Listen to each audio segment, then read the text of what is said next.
conditions that we talked about, and of course, this is a different administration. Now, the second area that I've been concerned about for a long period of time came from a number of articles and awareness that's out there. We've seen, and one of them was that I actually had talked about was found in the USA Today, May 10th.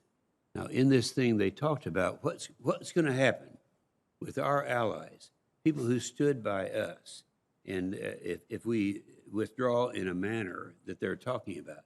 And such things in the article say, quote, that you will see the dead bodies in every street, and where he said he's already being tracked by the Taliban.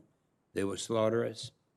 They're in a panic right now because there's been such a backlog of these visas.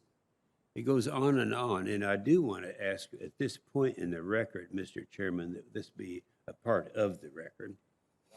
And Without exception. So I'd like to know from each one of you what has happened. What have we been doing? What are we doing now to try to, assuming that these problems are very real, and I don't think anyone's going to deny that they are, that we can help our allies for the great job they have done for us. And I'd like to have each of you respond. Let's start with you on this one, General. What can we do right now to minimize that event? Senator, we continue to coordinate very closely with our coalition partners. We went into this together. We've adjusted over the years together, and we're coming out together. And we continue to work together to do our best to support the ANDSF and the government of Afghanistan.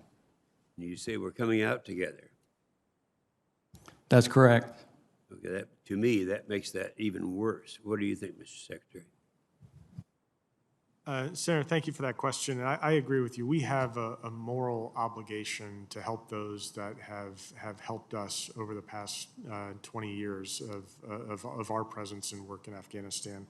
We are working very closely with our State Department and interagency colleagues to look at programs like the Special Immigrant Visa Program. However, as you know, that program in and of itself is limited. Yes. We'd like to be able to work with Congress to be able to increase the quotas and the resources for special immigrant visas. But there are certain categories of our Afghan partners that wouldn't meet the thresholds for special immigrant visas. So we need to look at other tools and other mechanisms to help those that have helped us.